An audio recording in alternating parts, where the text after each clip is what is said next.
السلام علیکم ورحمۃ اللہ وبرکاتہ۔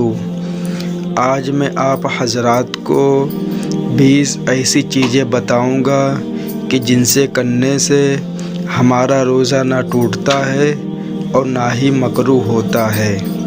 تو میرے بھائی اس ویڈیو کو زیادہ سے زیادہ دیکھیں اور زیادہ سے زیادہ اپنے مسلمان بھائیوں کو شیئر کریں، کیونکہ ان کو بھی معلوم ہو جائے، کیونکہ اس ویڈیو میں صرف اور صرف روزے کے متعلق آپ کو باتیں سننے کو ملیں گی۔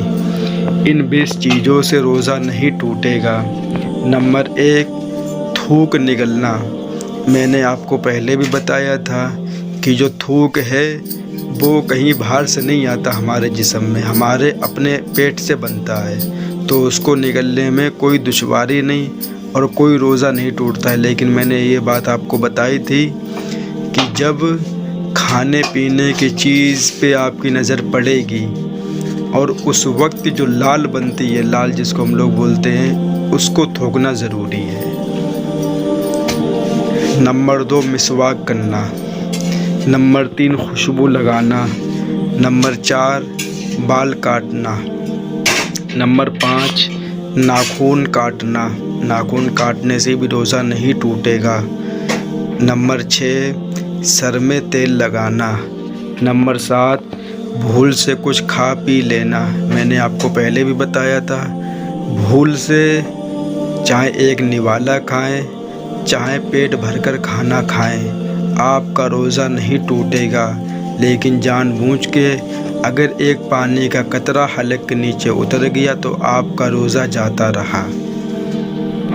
یہ بھی ہوتا ہے کہ اگر کوئی بھول سے کھا لے تو اس کو دل میں تسلی نہیں ہوتی ہے، اس کو یہ شک ہو جاتا ہے کہ میرا روزہ ٹوٹ گیا، ہم نے تو پیٹ بھر کے کھانا کھا لیا، اب وہ کھانا کھائے گا، اب اس کا روزہ ٹوٹے گا، اس سے پہلے اس کا روزہ نہیں ٹوٹا تھا۔ نمبر 8، ٹیسٹ کے لیے خون نکلوانا۔ آپ خون نکلوا سکتے ٹیسٹ کے لیے۔ نمبر 9، خود بخود الٹی ہو جانا۔ اگر اپنے آپ نے کچھ بھی نہیں کیا، نہ حلق میں انگلی ڈالی، نہ آپ نے کچھ ایسی چیز کری جس سے آپ کو الٹی آ گئی، اپنے آپ بعض ٹائم ایسا ہوتا سحری کرنے کے بعد انسان سو جاتا ہے یا کچھ کرتا تو کھانا ہوتا الٹی ہو جاتی ہے اپنے آپ، تو آپ کا روزہ نہیں ٹوٹے گا۔ اگر جان بوجھ کے آپ نے الٹی کو حرکت دی آپ نے اپنے منہ کے ساتھ، جس کی وجہ سے یہ کام ہوا ہے، تو میرے بھائی روزہ جاتا رہا۔ مہندی لگانا۔ مہندی لگانے سے بھی روزہ نہیں ٹوٹے گا۔ نمبر 11، دانتوں سے خون نکلنا اور اسے تھوک دینا۔ اگر آپ کے دانتوں سے مسوڑوں سے کہیں سے بھی خون نکلے تو آپ اس کو پی نہیں سکتے، آپ اس کو تھوکنا پڑے گا آپ کو فوراً۔ نمبر 12، غسل کرنا۔ بہت سے مسلمان یہ بھی دیکھا گاؤں دیہاتوں میں کہ وہ نہاتے نہیں ہیں، کہ مطلب پاک تو رہتے ہی ہیں، کہتے نہیں روزے میں نہیں نہایا جاتا ہے، روزہ کھول لیں گے اس کے بعد نہائیں گے۔ ایسا بالکل بھی نہیں ہے، آپ نہا سکتے ہیں، غسل کر سکتے ہیں۔ نمبر 13، سرما لگانا۔ سرما لگانے سے بھی روزہ نہیں ٹوٹتا ہے۔ نمبر 14، عطر یا پرفیوم لگانا۔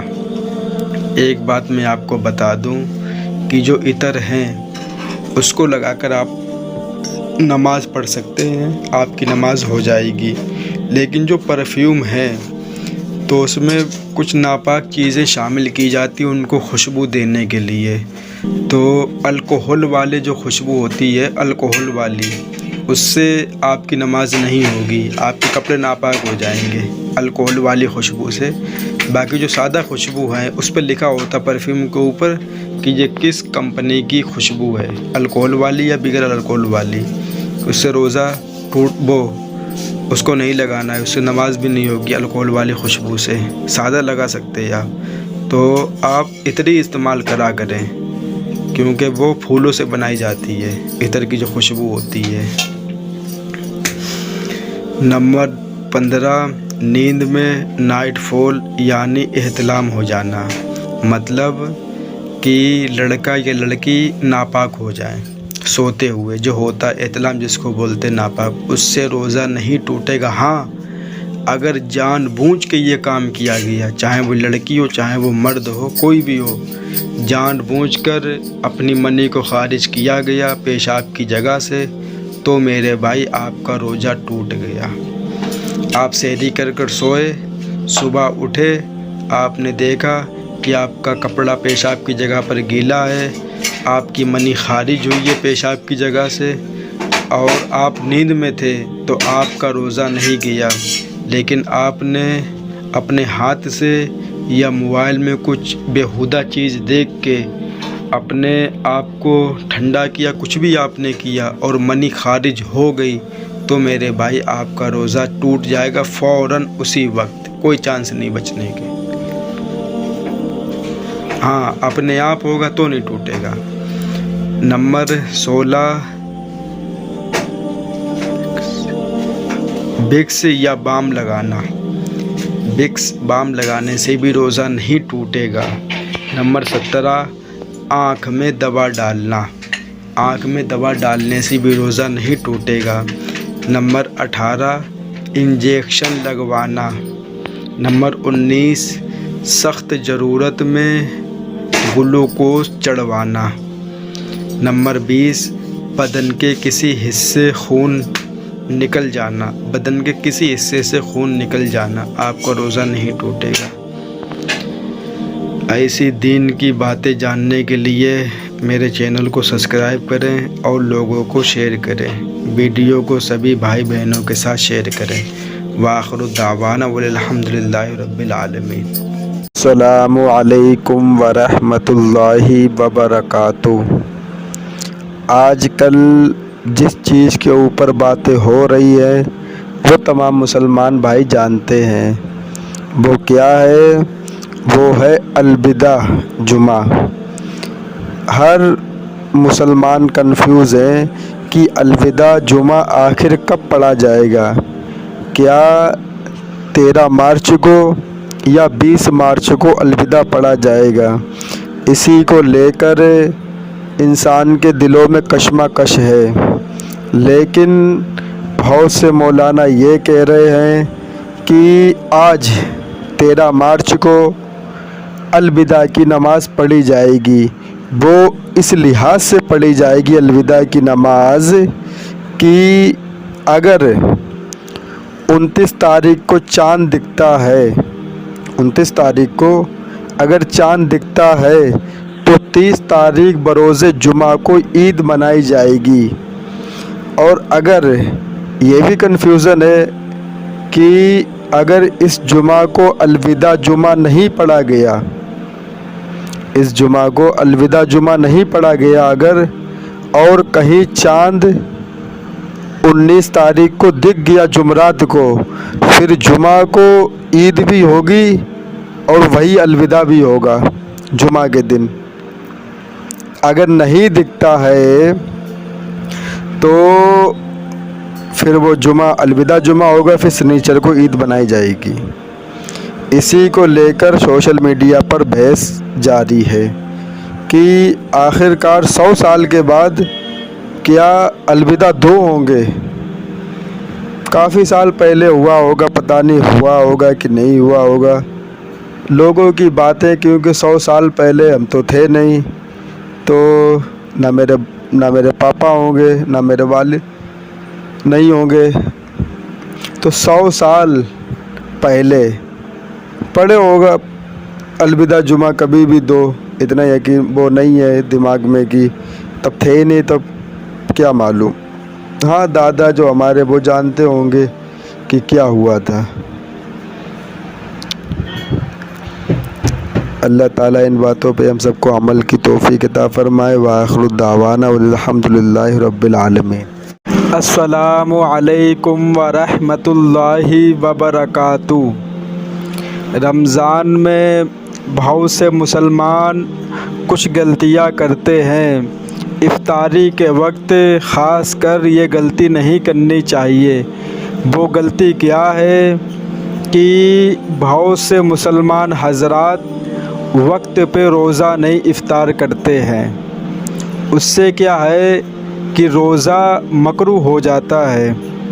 وہ کسی کام میں یا کسی ایسی جگہ پر مصروف ہو جاتے ہیں کہ وہ یہ سمجھتے ہیں کہ اگر ہم 5 منٹ اور بھوکے رہ لیں گے یا 10 منٹ تو اس میں کیا برائی ہے، ہم کو زیادہ ثواب ملے گا۔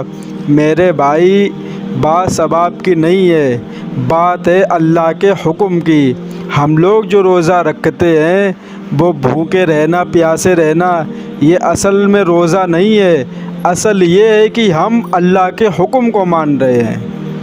ابھی دنیا کے اندر بڑے سے بڑا طاقتور انسان اعلان کروا دے دنیا کے اندر کہ کل کوئی نہیں کھانا کھائے گا، خدا کی قسم جنگیں ہو جائیں گی، لیکن کوئی ایک بھی انسان کھانا نہیں چھوڑ سکتا ہے۔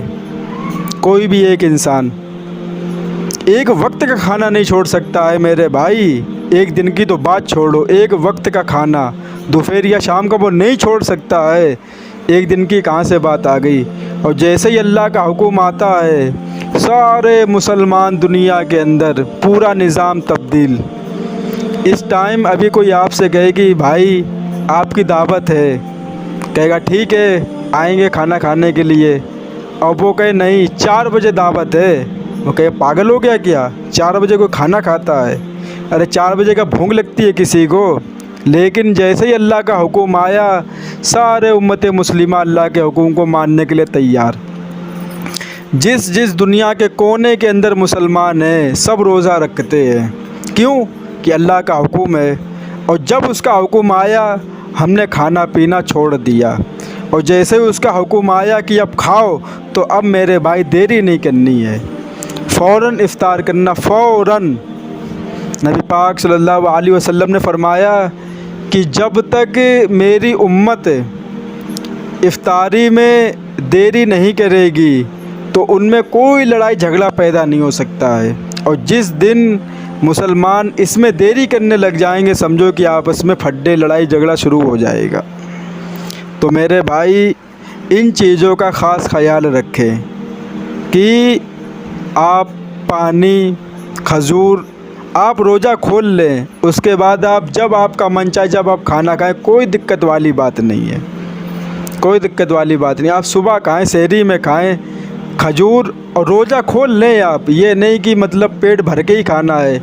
اب رمضان کے مہینے میں جو ویسا کام ہے تو انسان کام میں پھنسا رہتا ہے، اور اکثر یہ دیکھا جاتا ہے کہ گراہک افطاری کے ٹائم ہی زیادہ دکان پہ آ جاتا ہے، وہ غیر مسلم ہوتے ہیں، مسلمان اس میں ایک بھی نہیں ہوتا ہے، کیونکہ وہ روزے کا ٹائم ہے، وہ بھلے روزہ رکھا یا نہ رکھا ہو لیکن وہ باہر ٹہلتا ہوا نہیں دکھے گا، اپنے ماں باپ کے ساتھ، اپنے بھائی بہنوں کے ساتھ گھر پہ بیٹھا ہوا دکھے گا، بھلے اس کا روزہ نہ وہ الگ بات ہے لیکن افطاری کرے گا۔ وہ غیر مسلم ہوتے انہیں معلوم نہیں ہوتا ہے کہ مسلمان جو روزہ رکھے وہ تو اپنے کام کے لیے آتے ہیں، تو اس میں انسان لیٹ ہو جاتا ہے۔ تو ہم یہی گزارش کرتے ہیں کہ آپ روزہ کھول لیں، اس کے بعد 2 کھجور ڈال لیں، 1 گلاس پانی پی لیں، بس پھر آپ کا من چاہے جب آپ کھانا کھائیں، کوئی اس میں برائی نہیں ہے۔ لیکن میرے بھائی جب آپ لیٹ کریں گے تو آپ کا روزہ مکروہ ہو جائے گا۔ دن بھر کا بھوکے پیاسے رہنا، 2 منٹ کا دیری تمہارے پورے دن بھوکے پیاسے کی سب قیمت ختم کر دے گی، کوئی ویلیو نہیں اس کی رہ جائے گی۔ کیوں کہ تم نے اللہ کے حکم کو توڑا ہے۔ جب اس کا حکم دیا کھانا پینا چھوڑ دو، کھانا کوئی حرام چیز ہے؟ حلال ہے۔ پانی کوئی حرام چیز ہے؟ حلال ہے۔ لیکن اللہ کا حکم آیا تو حلال چیزیں بھی مسلمان کو چھوڑنے پڑی، حلال چیز بھی، اور جیسے اس کا حکم آئے تو فوراً کھانا کھانا ہے۔ کیوں کہ یہ نہیں کہ رمضان کا مہینہ ہے، اللہ چاہتا ہے کہ میرا حکم بندہ کتنا مان رہا ہے۔ اصل میں روزہ نہیں ہے، اصل یہ دیکھا جا رہا ہے کہ اللہ کو ماننے والے دنیا میں کتنے ہیں۔ اب لوگ کہتے ہیں کہ روزہ کی بہت اہمیت ہے، ہاں روزے کی اہمیت ہے، لیکن جو اصل مقصد ہے، پیچھے کیا مقصد ہے اس کے، وہ ہے اللہ کا حکم، کہ اللہ چاہ رہا ہے کہ بندہ میری مان کے چلے۔ ہم اس سے کہیں حلال چیز چھوڑ دے تو یہ فوراً چھوڑ دے، فوراً، اور جیسے ہی ہم کہیں کہ اب کھا تو فوراً یہ کھائے۔ کیوں؟ یہ کس کے حکم سے ہو رہا ہے؟ یہ دنیا کے حکم سے نہیں ہو رہا ہے۔ کوئی آیا نواب، ارے آج سے مسلمان 30 دن تک کھانا نہیں کھائیں گے، نہ دوپہر کا نہ صبح کا ناشتہ، صرف شام کو کھائیں گے اور صبح 4 بجے کھائیں گے۔ میرے بھائی قیامت آ جائے گی لیکن مسلمان سے کوئی کھانا نہیں چھڑوا سکتا، مسلمان کسی سے نہیں چھڑوا سکتا، چاہے وہ غیر مسلم ہو یا وہ کسی مذہب کا ہو، کوئی انسان کھانا نہیں چھڑوا سکتا ہے۔ اس سے یہ معلوم ہوتا ہے کہ مسلمان ایک اللہ پر ایمان رکھتے ہیں اور اللہ کے لیے کچھ بھی کرنے کے لیے تیار ہے مسلمان، کچھ بھی۔ اور مذہب میں دیکھ لو انسان، ہم زیادہ مذہب کی بات کرتے بھی نہیں ہیں، لیکن جب سوشل میڈیا پہ اسلام کو ٹارگیٹ کیا جاتا ہے کہ اسلام صحیح مذہب نہیں ہے، اسلام غلط کام سکھاتا ہے، تب تھوڑا بہت میرا بھی من کرتا ہے کہ بھائی ہم بھی اپنے اسلام کی تعریف کریں۔ کیوں نہ تعریف کریں کہ ہر چیز کے بارے میں اسلام میں بتایا گیا، ہر چیز کے بارے میں، کسی بھی مذہب میں نہیں بتایا گیا، لیکن اسلام اب دیکھ لو، جو بیوی کی جو بہن ہوتی جس کو سالی بولتے ہیں، اسلام میں کیا ہے کہ وہ تمہارے لیے غیر محرم ہے، آپ اس سے بات نہیں کر سکتے، جب بھی وہ آپ کے سامنے آئے گی پردے میں آئے گی۔ لیکن نعرہ کیا لگایا گیا دنیا کے اندر کہ سالی آدھی گھر والی، یہ کس نے نعرہ لگائے؟ غیر مسلم نے، کیونکہ انہیں رشتے کی اہمیت معلوم نہیں ہے۔ وہ یہ کہتے ہیں کہ مسلمان اپنی بہنوں سے شادی کرتے ہیں، تو ان سے یہ میرا کہنا ہے میرے بھائی، مسلمان انہی سے شادی کرتے ہیں جس سے شادی ہو سکتی ہے۔ غیر مسلم کہتے ہیں کہ نہیں بہنوں سے شادی کر لیتے ہیں مسلمان، میرے بھائی ایسا بالکل بھی نہیں ہے۔ جس سے شادی ہو جاتی ہے یا ہو جائے گی، اسی سے شادی ہو سکتی ہے۔ یہ نہیں کہ ہر کسی کو بیوی بنا کے بیٹھ گئے مسلمان، ہر کسی کو نہیں بیوی بنا کے مسلمان بیٹھتا ہے۔ ہاں یہ ہے کہ مسلمانوں میں رشتہ اور نکاح ہمیشہ رشتہ داری میں کیا جاتا ہے، وہ دوسری جگہ منہ ماننے نہیں جاتے ہیں، اور جو اور مذاہب ہیں وہ جہاں ان کی رشتہ داری ہے وہاں وہ رشتہ نہیں کرتے ہیں۔ اس لیے دیکھ لو آج مسلمانوں کے رشتے دیکھو اور غیر مسلموں کے رشتے دیکھو، مسلمان کے رشتے زیادہ جڑے ہوئے تم کو نظر آئیں گے۔ کیوں؟ کہ ان کی جو شادی ہے وہ آپس میں ہوتی رہتی ہے اور رشتہ داری کے بھی ختم نہیں ہوتی ہے، چلتی رہتی ہے۔ ابھی دیکھ لو آپ سروے کر کے، ہمارے باپ، پھر ان کے باپ، پھر ان کے باپ، پھر ان کے باپ، کہاں سے رشتہ داری چلی کر کے آ رہی؟ کوئی ایسا بندہ نکل ہی آتا ہے دنیا کے اندر کہ تو یہ تو بہت پرانا رشتہ دار ہے، میرے باپ کے باپ اس کو جانتے تھے، میرے دادا کے باپ اس کو جانتے تھے، ان کی مطلب جو پیڑھی چلتی ہوئی آ رہی ہے، یہ ہے مسلمانوں کا رشتہ۔ تو اس لیے شادی ہوتی اپنوں میں کہ رشتہ چلتا رہے، اور مسلمانوں کے رشتے بہت مضبوط بھی ہوتے، جلدی ٹوٹتے بھی نہیں ہیں۔ کیوں؟ کہ ایک کے نکاح میں آپ کی بیٹی گئی ہوئی ہے، ایک آپ کا داماد بنا بیٹھا ہوا ہے، ایک آپ کی خالہ اس کے نکاح میں گئی ہوئی ہے، تو رشتہ کہاں سے ٹوٹے گا؟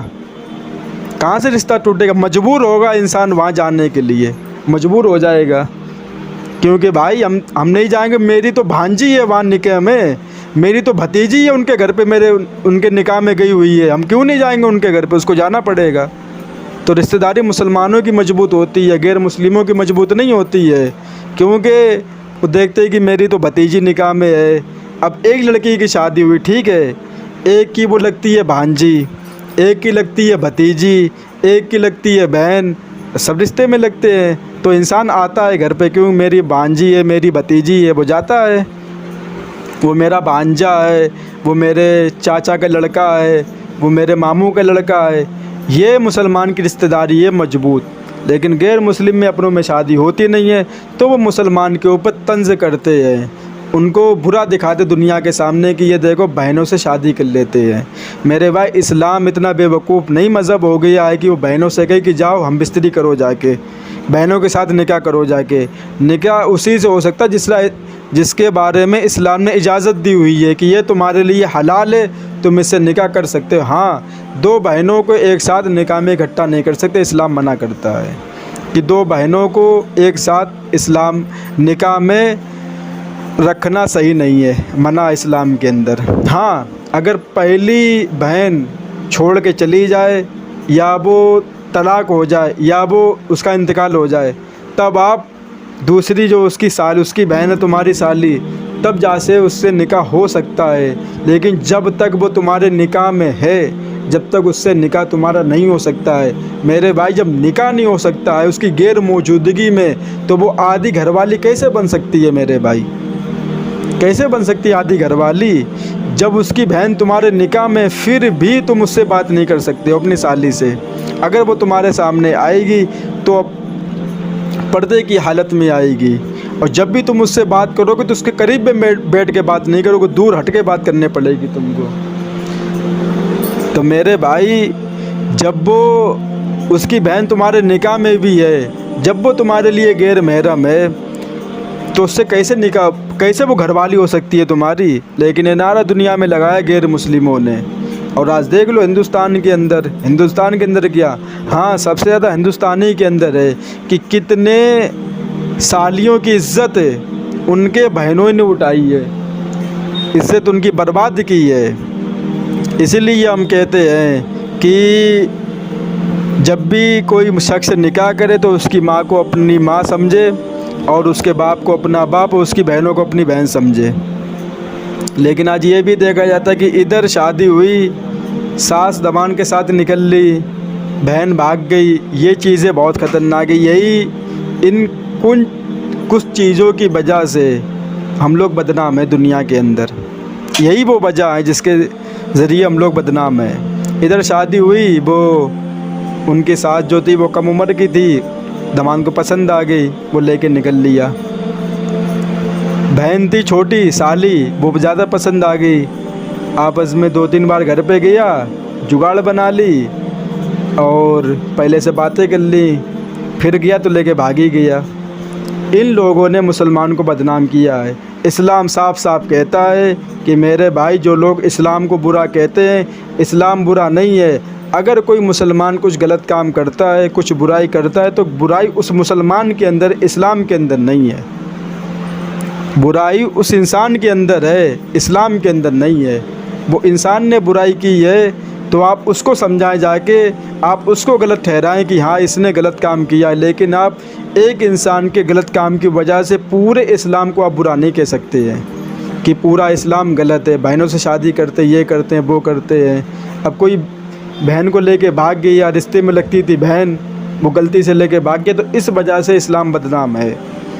تو کچھ لوگوں کی وجہ سے وہی بات ہمیشہ یاد آتی ہے کہ نمازی آدمی دھوکہ دیتا ہے. تو ہم نے کیا بولا تھا؟ ہم نے نہیں بولا تھا, یہ ہم نے بات سنی تھی. ہم نے, نمازی دھوکہ نہیں دیتا ہے. ایسا ہوتا ہے کہ بعض ٹائم دھوکے باز انسان نماز پڑھ لیتا ہے. اب لوگ کہتے ہیں داڑھی والے لوگ چور ہوتے ہیں. میرے بھائی, داڑھی والے چور نہیں ہوتے ہیں. بعض ٹائم ایسا ہوتا ہے کہ چور داڑھی رکھ لیتا ہے. یہ دو باتیں ان لوگوں کے لیے جو نمازی اور داڑھی والوں کو دیکھ کر برے کمنٹ کرتے ہیں ویڈیو پہ کہ یہ لوگ صحیح نہیں ہیں, ان لوگوں کے لیے باتیں ہیں. ہر کسی کے لیے نہیں ہے کہ ہم سب کے بارے میں کہہ رہے. لیکن جو مسلمانوں کے اپنے دلوں میں بغض رکھتے, نفرت بھری ہوئی ہے, اور جو بات ان کی ذرا سی آتی ہے فوراً اس کو اچھالنا شروع کر دیتے ہیں. تو بہنوں کے ساتھ سوتے ہیں, نکاح میں بہن کے ساتھ نکاح کر لیا, یہ کر لیا, وہ کر لیا. ایسا کچھ بھی نہیں ہے میرے بھائی. اگر آپ کو اتنا ہی جاننا ہے تو آئیں کسی مولوی کے پاس, کسی عالم کے پاس آپ بیٹھیں, وہ آپ کو سمجھائے کہ رشتہ ہوتا کیا ہے. آپ کو رشتے کے بارے میں پتہ نہیں, رشتہ اصل میں ہے کیا. اسلام خود کہتا ہے کہ رشتہ داری, شادی رشتہ داری میں کرو کہ رشتہ تمہارا مضبوط ہو. اگر کوئی تمہیں ماننے کے لیے, کچھ بھی کرنے کے لیے, تو تمہارے پیچھے پورا خاندان ہو ایک. اس سے کیا ہوتا ہے کہ رشتے مضبوط ہوتے ہیں. اب وہ لڑکی جو نکاح میں تمہارے آئی ہے, اب تمہاری ہمت ہے اس کے اوپر ہاتھ اٹھانے کی, کیونکہ اس کے پیچھے اس کا ماما بھی ہے, اس کے پیچھے اس کا چچا بھی ہے, اس کے پیچھے اس کے بہت سارے رشتہ دار ہیں, اور یہی لڑکا ہے. اگر لڑکی گھر والے لڑکے کو ماننا چاہیں تو اس کے پیچھے اس کا خاندان ہے. تو یہ کب ہوگا؟ جب شادی خاندان میں ہوگی تب. اور جب انسان دوسری جگہ جاتا ہے رشتہ نیا کرنے کے لیے, تو وہاں دیکھو کیا کیا ہوتا ہے. مشکل سے شادی چل پاتی, بہت مشکل سے, ورنہ ہمیشہ تو لڑائی جھگڑے چلتے رہتے ہیں. اور کوئی زیادہ سمجھدار ہوتا ہے وہ چھوڑ ہی دیتا طلاق کے بہانے کے, ہٹاؤ اس کو چھوڑو ورنہ زندگی نہیں گزر پائے گی. یہ ہوتا ہے. تو یہ اسلامی کہتا ہے کہ اپنے آپس میں شادی کرو, لیکن جو حلال اور حرام رشتے ہیں اس کا قرآن نے بتا دیا ہے. سگی بوا ہے, ان سے رشتہ نہیں کر سکتے آپ. خالہ سے رشتہ کرنا حرام ہے, بھلے وہ آپ سے عمر میں چھوٹی کیوں نہ ہو. اور جن ماؤں نے بچپن میں دودھ پلایا ہم لوگوں کو، ان کی لڑکیاں، مطلب ایسا ہوتا تھا بچپن میں کہ ہماری ماں ہم کو گودی لے ہوتی تو کوئی دوسری عورت آگے کہتی ہم کو دو اپنا بچہ، تو وہ رونے لگتا، تو وہ مطلب وہ بھی حاملہ تھی، ان کے بھی مطلب تو وہ بھی دودھ پلا دیتی ہے ان بچے کو، تو ان کی جو لڑکی ہے اس سے بھی نکاح نہیں ہو سکتا ہے، جس نے آپ کو دودھ پلایا اس سے بھی نہیں ہو سکتا، جس نے دودھ پلایا، اور جو اس کی لڑکی ساتھ اس سے بھی نہیں ہو سکتا ہے نکاح۔ تو یہ رشتہ کرنے کے ٹائم یہ چیزیں دیکھی جاتی ہیں کہ بعض ٹائم ایسا ہو جاتا ہے کہ بچپن میں ہمیں عورتوں نے کھلایا ہوتا ہے اور انہوں نے دودھ بھی پلایا ہوتا ہم لوگوں کو، تو ان سے نکاح نہیں ہو سکتا، تو اس کو تمہاری بہن ہو گئی ہے اس لیے۔ تو اتنا تو ہمیں زیادہ پتہ نہیں ہے، لیکن قرآن کے اندر جو 14 پارہ اس کی جو آخری آیت ہے اس میں اللہ تبارک و تعالیٰ نے پورے حلال اور حرام رشتے کے بارے میں بتایا ہے۔ اللہ تعالیٰ سے دعا ہے اللہ تعالیٰ ان باتوں پہ سب کو عمل کی توفیق عطا فرمائے۔ وآخر دعوانا والحمدللہ رب العالمین۔ السلام علیکم ورحمۃ اللہ وبرکاتہ۔ اللہ تعالیٰ صحیح طریقے سے بات کہنے کی، سننے کی، سمجھنے کی، پھر اس پہ اللہ تعالیٰ ہم سب مسلمان بھائیوں کو عمل کی بھی توفیق عطا فرمائے۔ جو مسلمان حضرات بلی، گھوڑا، بکری، بھینس، اونٹ جانور پالتے ہیں وہ یہ ویڈیو بڑے دھیان سے دیکھیں۔ کمزوروں کے ساتھ اچھا سلوک، جانوروں کے اوپر رحم کرو۔ نبی پاک صلی اللہ علیہ وسلم نے صرف انسانوں کے ساتھ ہی نہیں بلکہ جانوروں کے ساتھ بھی اچھا سلوک کرنے کی تلقین کی ہے۔ چنانچہ جس طرح آپ نے انسانوں کو ماننے سے منع فرمایا، ایسے ہی جانوروں کو بھی ماننے کی ممانعت فرمائی۔ بہت سے لوگ اس سلسلے میں نبی پاک صلی اللہ علیہ وسلم کی ہدایات کو نظر انداز کر دیتے ہیں اور جانوروں کے ساتھ بے رحمی کا معاملہ کرتے ہیں۔ چنانچہ جو لوگ مال برداری کے لیے جانوروں کا استعمال کرتے ہیں، انہوں نے تو جانوروں کو مارنے کے لیے باقاعدہ سوٹے اور کوڑے بنائے ہوئے ہوتے ہیں۔ ایک تو بوجھ ان پر اتنا زیادہ ہوتا ہے کہ وہ چلائیں یا نہ چلیں۔ پھر اگر وہ جانور کہیں پھنستا ہے یا گاڑی کا پہیہ کسی گڈھے میں چلا جاتا، یہ بہت سمجھنے کی بات ہے ان لوگوں کے لیے جو لوگ جانوروں کے ساتھ بے رحمی کرتے ہیں۔ گاڑی کا پہیہ کسی گڈھے میں چلا جاتا ہے تو ان کو اس سے کوئی مطلب نہیں کہ پہیہ کہاں پھنسا ہے، کہاں گرا ہے، وہ تو سارا غصہ اسی جانور پر نکالیں گے جو گاڑی کو لے کر چل رہا ہے، نتیجتاً جانور زخمی ہو جاتا ہے۔ یاد رکھیں یہ ظلم ہے۔ اگرچہ وہ جانور اپنی زبان سے کچھ نہیں کہہ سکتا، کسی کے سامنے اپنے دکھ کا اظہار نہیں کر سکتا، لیکن جب اللہ کے سامنے پیشی ہوگی تو اس جانور کو قوت گوبائی عطا کی جائے گی۔ وہ باری تعالیٰ سے شکایت کرے گا کہ آپ نے دنیا میں مجھے ان کا ماتحت بنایا تھا۔ پوچھے ان سے کہ انہوں نے میرے ساتھ ظلم و زیادتی کا کیا معاملہ کیا؟ جواب دینا مشکل ہو جائے گا۔ انسان کے حق کو پامال کرنا ہی گناہ نہیں ہے بلکہ جانوروں کے حقوق کو پامال کرنا بھی گناہ ہے۔ جانوروں پر طاقت سے زیادہ بوجھ لادنا جائز نہیں۔ نبی پاک صلی اللہ علیہ وسلم نے اس کو سختی سے منع فرمایا ہے۔ صحابہ کرام ان باتوں کا اتنا خیال فرماتے تھے کہ حضرت ابو ذر رضی اللہ تعالیٰ عنہ سے روایت ہے کہ انہوں نے اپنے اونٹ سے کہا، اے اونٹ، تو اپنے رب کے یہاں میرے سلسلے میں مخاصمہ نہ کرنا، میں نے تجھ پر طاقت سے زیادہ بوجھ نہیں لادا۔ نبی پاک صلی اللہ علیہ وسلم کی پاکیزہ زندگی میں اس طرح کے واقعات پیش آئے کہ جانوروں کے مالک ان کے حقوق نہیں ادا کرتے ہیں۔ چنانچہ مالک سے بات چیت کے بعد پتہ چلتا تھا کہ واقعی ضرورت سے زیادہ بوجھ ان پر لادا جاتا ہے، وقت پر کھانا نہیں دیا جاتا اور مقید کر کے رکھا جاتا ہے۔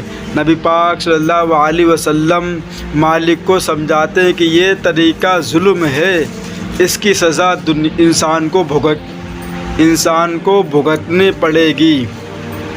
ایک دن نبی پاک صلی اللہ علیہ وسلم کسی انصاری صحابہ کے باغ میں داخل ہوئے۔ اچانک ایک اونٹ آیا اور آپ صلی اللہ علیہ وسلم کے قدموں میں لوٹنے لگا۔ اس وقت اس کی آنکھوں میں آنسو تھے۔ نبی پاک صلی اللہ علیہ وسلم نے فرمایا، اس اونٹ کا مالک کون ہے؟ تو وہ ڈرتا ہوا آیا۔ آپ صلی اللہ علیہ وسلم نے اس سے فرمایا، اس کو اللہ تعالیٰ نے تمہاری ملکیت میں کر دیا ہے۔ اللہ تعالیٰ سے ڈرتے نہیں، یہ مجھ سے شکایت کر رہا ہے کہ تم اسے بھوکا رکھتے ہو اور اس سے محنت و مشقت کا کام زیادہ لیتے ہیں۔ میرے بھائی، آج جو لوگ اسلام کو بدنام کرتے ہیں اور اسلام کو ٹارگیٹ بناتے ہیں کہ اسلام کوئی اچھا مذہب نہیں ہے، اسلام کوئی وہ چیز نہیں ہے جو مسلمانوں نے بنائے رکھی ہے۔ میرے بھائی، اسلام تو وہ مذہب ہے جس کے اندر ہر ایک انسان ہو یا جانور ہو، ہر ایک کے ساتھ اچھا سلوک کرنے کے بارے میں بتایا گیا ہے۔ آپ کسی بھی جانور کے ساتھ ظلم و زیادتی نہیں کر سکتے ہیں۔ آج یہ دنیا میں دیکھا جاتا ہے کہ بہت سے لوگ گائے پالتے ہیں، بھینسیں پالتے ہیں، گھوڑا پالتے ہیں، ہر چیز پالتے ہیں جو حلال جانور ہیں، لیکن ان کو کھانا کھلا دیا جاتا ہے، لیکن ان کے پانی کا کوئی پتہ نہیں۔ ابھی انسان کھانا کھانے بیٹھے تو ساتھ میں پانی لے کے بیٹھتا ہے۔ ابھی سوشل میڈیا پر ایک ویڈیو وائرل ہوئی، خدا کی قسم اس ویڈیو کو دیکھ کے بہت سکون ملا ہے۔ ایک طرف کھانا جانور کھا رہے ہیں اور دوسری طرف ایک نالی ایسی بنائی گئی ہے، جیسے پیپ ہوتا پیپ، ویسا پیپ ڈالا گیا، اس کو بیچ سے کاٹا گیا ہوا ہے، اس کے اندر پانی بھرا ہوا ہے کہ جیسے ہی جانور کو بھوک لگے فوراً پانی پیے، فوراً کھانا کھائے۔ لیکن گاؤں دیہاتوں میں دیکھا جاتا ہے کہ جانور کو کھانا کھلا دیا، پانی 2 گھنٹے کے بعد 3 گھنٹے کے بعد جب دھیان آیا کہ چلو اس کو پانی پلا دیں، کیونکہ وہ اپنی زبان سے کہہ نہیں سکتا ہے۔ اب بات آتی ہے کہ جو لوگ گھوڑے پالتے ہیں، زیادہ وزن اس کے اوپر لوڈ کر دیتے ہیں، زیادہ وزن کی ہم زیادہ پیسے کما لیں، اور جب اس کا پہیہ جو ٹائر ہوتا ہے اگر کہیں پھنس جائے، کسی چڑھائی پہ چڑھنا ہو جانور کو یا کسی گڈھے میں پھنس جائے، تو انسان یہ نہیں دیکھتا ہے کہ یہ کیوں پھنس گیا ہے، کیا دقت ہے، جانور کو مارنا شروع کر دے گا، اتنا مارے گا کہ بعض تو بہرحم ایسے بھی دنیا کے اندر ہے کہ جانور لہو لہان ہو جاتا ہے، خون بہنے لگتا ہے اس کے جسم سے، خون کے آنسو روتا ہے جانور، ایسی حالت ہو جاتی ہے۔ میرے بھائی، آپ یہ نہ سمجھیں کہ یہ جانور مر جائے گا، ختم ہو جائے گا، نہیں، جو حلال جانور ہیں جو ہم لوگ پالتے ہیں وہ سب کل قیامت کے دن اللہ کے سامنے شکایت کریں گے کہ اللہ یہ میرا مالک تھا اور اس نے میرے ساتھ کیسا کیسا ظلم کیا۔ تو انسانوں کے حقوق تو اللہ نے فرمائے ہیں، ساتھ ہی ساتھ جانوروں کے حقوق کے بارے میں فرمایا ہے کہ ان کے ساتھ آپ ان کو بے وجہ ان کو مار نہیں سکتے، آپ چاہے وہ بلی ہو، چاہے وہ کتا ہو، چاہے وہ بندر ہو، چاہے وہ کوئی سا بھی جانور ہو، آپ بلا وجہ کسی جانور کو مار نہیں سکتے۔ میرے بھائی، اللہ تعالیٰ سے دعا ہے اللہ تعالیٰ ان باتوں پہ ہم سب کو عمل کی توفیق عطا فرمائے۔ وآخر دعوانا والحمد للہ رب العالمین۔ السلام علیکم ورحمۃ اللہ وبرکاتہ۔ آج کی نوجوان نسل ایک ایسے گناہ میں مبتلا ہو رہی ہے جو اکیلے میں کیا جاتا ہے، جسے کوئی انسان نہیں دیکھتا مگر اللہ سب دیکھ رہا ہوتا ہے۔ یہ وہ گناہ ہے جو انسان کو وقتی سکون دیتا ہے لیکن دل سے نور چھین لیتا ہے، آنکھوں سے حیا ختم کر دیتا ہے، نماز میں خشوع ختم کر دیتا ہے اور آہستہ آہستہ ایمان کو کمزور کر دیتا ہے۔ آج موبائل، انٹرنیٹ اور تنہائی شیطان کے سب سے بڑے ہتھیار بن چکے ہیں۔ نوجوان لڑکے ہوں یا لڑکیاں، سب اس آزمائش میں گھر چکے ہیں۔ یاد رکھو، جو لذت چند لمحوں کی ہو وہ پوری زندگی کی شرمندگی بن سکتی ہے۔ جو ہاتھ گناہ کے لیے استعمال ہو رہے ہیں، انہی ہاتھوں سے کل قرآن بھی اٹھانا ہے۔ اللہ فرماتا ہے، وہ دلوں کے راز بھی جانتا ہے، تنہائی کا گناہ بھی اس کے سامنے ظاہر ہے۔ ابھی بھی وقت ہے، دروازہ کھلا ہے، توبہ کر لو، نظر کی حفاظت کر لو، روزہ رکھ لو، نماز کی پابندی کرو اور یہ دعا کثرت سے پڑھو۔ اللہم انی اعوذ بک من شر نفسی ومن شر الشیاطین۔ اے نوجوان، تم کمزور نہیں ہو، تم شیطان کے غلام نہیں ہو، تم امت محمد ہو۔ آج عہد کرو تنہائی میں بھی اللہ سے ڈرنے کا، اور اللہ ہمیں پاکیزگی، حیا اور مضبوط ارادہ عطا فرمائے۔ اب آپ کے یہ نہیں سمجھ میں آیا ہوگا کہ ہم نے کس گناہ کی بات کی۔ وہ گناہ یہ ہے کہ اپنے ہاتھ سے اپنے آپ کو فارغ کرنا، اپنے آپ کو ناپاک کرنا، موبائل میں فحش فلمیں دیکھنا۔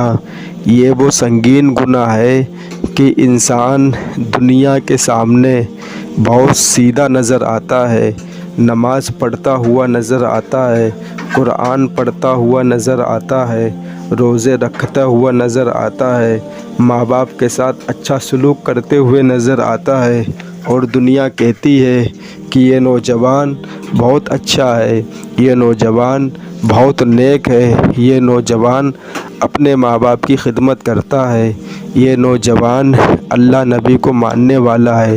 لیکن وہی نوجوان جب تنہا ہوتا ہے، اس کے پاس کوئی نہیں ہوتا ہے، تب وہ موبائل میں گندی فلمیں دیکھتا ہے۔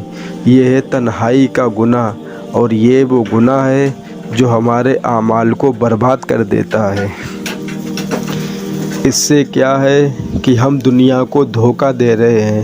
ہم دنیا کے سامنے بہت اچھے نظر آتے ہیں، سب ہماری تعریف کرتے ہیں ماں باپ کہ میرا بیٹا بہت اچھا ہے، لیکن وہی بیٹا تنہائی میں اتنا سنگین گناہ کرتا ہے جو ہمارے ایمان کو کمزور کر دیتا ہے، نماز کی لذت کو ختم کر دیتا ہے، اور نماز کی خضوع جو دل میں ایک سکون ملتا ہے نماز پڑھنے کے بعد، وہ چیز ختم کر دیتا ہے وہ گناہ۔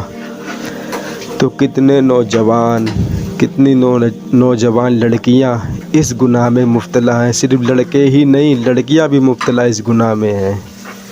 بہت سی لڑکیاں ہیں جو یہ کہتی ہیں کہ ہمیں فحش فلمیں دیکھنے کی عادت پڑ گئی ہے، ہم اتنی بار توبہ کر چکے ہیں لیکن یہ عادت ہم سے نہیں چھوٹتی۔ اور کتنے نوجوان اس گناہ میں مبتلا ہیں۔ تو میرے بھائی، اگر کبھی ہو جائے تو فوراً اللہ کے سامنے گڑ گڑا کے توبہ کر لیں۔ اللہ غفور الرحیم ہے، اللہ معاف کرنے والا ہے۔ تو میرے بھائی، یہ بہت خطرناک اور بہت سنگین گناہ ہے۔ اس گناہ سے ہمیں اپنے آپ کو کیسے بچانا ہے؟ اس سے بچنے کا صرف یہ مت سوچیں کہ یہ گناہ ہے تو ہم اس گناہ سے کیسے بچیں گے، کیسے اپنے آپ کو بچائیں گے۔ میرے بھائی، اس گناہ سے بچنے کا بھی طریقہ ہے۔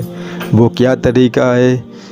ماں باپ اپنی اولاد کو ان گناہوں سے بچا سکتے ہیں۔ اپنی اولادوں کی زندگی اس گناہ سے کیسے بچا سکتے ہیں؟ وہ یہ ہے کہ اپنی لڑکیوں کی، اپنے لڑکوں کی صحیح ٹائم پر ان کا نکاح کرو، ان کی شادی کرو، کیونکہ وہ اس گناہ سے اپنے آپ کو بچا کر رکھیں۔ اب ہوتا کیا ہے کہ جب کوئی چھوٹا بچہ ہوتا ہے تو اس کے اندر جوانی کے جو ہارمونز ہوتے ہیں وہ اس کے اندر نہیں ہوتے ہیں، تو اس کے اوپر کچھ اثر نہیں پڑتا ہے، چاہے وہ کوئی بھی چیز دیکھے۔ لیکن جیسے ہی وہ لڑکا 14 سال کی عمر، 15 سال کی عمر، 16 سال کی عمر کو پہنچتا ہے تو اس کے جسم میں ایک تبدیلی پیدا ہونا شروع ہو جاتی ہے، اور وہ تبدیلی کیا ہے کہ جیسے ہی وہ کسی لڑکی کو، کسی عورت کو چھوٹے کپڑوں میں دیکھتا ہے تو فوراً اس کا جو جسم ہے وہ ایک دم ہلچل مچاتا اندر سے۔ وہ ہلچل کیوں مچاتا ہے؟ وہ یہ بتاتا ہے کہ اب آپ کا لڑکا بالغ ہو گیا، وہ یہ بتاتا ہے کہ اب آپ کی لڑکی بالغ ہو گئی۔ اس کے اندر اللہ تبارک و تعالیٰ نے وہ ہارمونز پیدا کیے جس سے یہ کسی اولاد کو پیدا کر سکتی ہے تمہاری لڑکی، اور تمہارا لڑکا اپنی نسل کو آگے بڑھا سکتا ہے۔ وہ یہ سگنل دیتے ہیں جسم کہ اب آپ کا لڑکا جوان ہو گیا، اب آپ کی لڑکی جوان ہو گئی۔ ابھی آپ کسی چھوٹے لڑکے کے سامنے، کیونکہ جب بات بتانی پڑتی تھوڑا کھل کے بات بتانی پڑتی کہ انسان کے سمجھ میں آ جائے۔ ابھی کوئی چھوٹا لڑکا ہو، اس کے سامنے کوئی عورت اپنے جسم کو کھول کے بیٹھ جائے اس لڑکے کے سامنے، خدا کی قسم وہ لڑکا اس کی طرف دیکھے گا بھی نہیں۔ کیوں کہ اس کے جسم میں وہ چیز نہیں ہے جس سے وہ اس کے ساتھ کچھ بدتمیزی یا کچھ حرکت دے۔ اس کے سامنے تم کچھ بھی کرو لیکن اس کے نہیں سمجھ میں آئے گا یہ سب کیا ہے۔ اس کو تو یہ بھی نہیں معلوم ہوگا کہ یہ چیزیں کس چیز میں استعمال کی جاتی ہیں۔ وہ یہ بھی نہیں جانتا کہ جو پیشاب کی جگہ اللہ نے ہم کو دی ہے آخر اس کا کیا مطلب ہے، یہ کس چیز میں کام آتی ہے، صرف پیشاب کرنے کے لیے کام آتی ہے۔ اور جیسے ہی وہ لڑکا بالغ ہوتا ہے، جوانی کے عروج پر قدم رکھتا ہے، تو فوراً اس کے سمجھ میں آ جاتا ہے کہ اللہ نے یہ چیز ہم کو کیوں دی ہے، اس کا اصل مطلب کیا ہے۔ تو میرے بھائی یہ چیز شروع ہونے سے پہلے آپ اپنے بچوں کا، اپنی بچیوں کا نکاح کر دیں، وہ ان گناہ سے بچیں گے۔ اور یہ بھی لکھا ہوا ہے کہ جب کوئی نوجوان یہ گناہ کرتا ہے تو کل قیامت کے دن اس کے جو ہاتھ ہیں، جس ہاتھ سے وہ یہ گناہ کرتا ہے، وہ ہاتھ اس کے حاملہ ہوں گے، اس کے ہاتھوں میں بچے ہوں گے کل قیامت کے دن۔ اس کے ہاتھ جو جیسے عورت حاملہ ہوتی ہے ویسے ہی ہمارے ہاتھ حاملہ ہوں گے، اور اس سے اس بات کا اندازہ لگایا جائے گا کہ یہ وہ نوجوان ہیں جو اپنے آپ کو اس کام میں مبتلا کیے ہوئے تھے۔ اب آپ یہ سوچیں، ذرا ٹھنڈے دماغ سے سوچیں، بس تھوڑی سی بات ہے کہ ابھی آپ باتھ روم میں یا بند کمرے میں یہ گناہ کر لیتے ہیں لیکن آپ کو کوئی نہیں دیکھتا صرف اللہ کے سوا۔ اللہ تو ہر چیز دیکھنے والا ہے، نہ تو آپ کی بیوی نے دیکھا آپ کیا کر رہے، نہ تو آپ کے ماں باپ نے دیکھا، لیکن جب کل قیامت کا دن ہوگا تو پوری نو انسانی، پوری دنیا کے لوگ وہاں پہ موجود ہوں گے، اور جب وہ تم کو یہ دیکھیں گے کہ میرا بچہ دنیا میں اس کام میں مبتلا تھا تو کتنی شرمندگی محسوس ہوگی ماں باپ کو کہ ایسے تو یہ بہت سیدھا نظر آتا تھا، نمازیں پڑھتا تھا، قرآن پڑھتا تھا، لیکن آج میرا بچہ ان گناہوں میں مبتلا ہے۔ تو میرے بھائی 99-90% لڑکیاں اور لڑکے اس گناہ میں مبتلا، لیکن ماننے کو کوئی تیار نہیں ہے، کوئی ماننے کو تیار نہیں ہے کہ ہم اپنے بچوں کا نکاح کریں اور میرے بچے اس گندے خطرناک گناہ سے اپنے آپ کو بچائیں۔ یہ تبھی بچا سکتے ہیں جب ماں باپ ٹائم پہ اپنی لڑکیوں کا نکاح کریں گے۔ اللہ تعالیٰ سے دعا ہے اللہ تعالیٰ ان باتوں پہ ہم سب کو عمل کی توفیق عطا فرمائے۔ وآخر دعوانا والحمد للہ رب العالمین۔ السلام علیکم ورحمۃ اللہ وبرکاتہ۔ جب عید کا ٹائم آتا ہے تو بہت سے مسلمان حضرات عید کی نماز کا طریقہ سیکھتے ہیں، اور سیکھنے کے بعد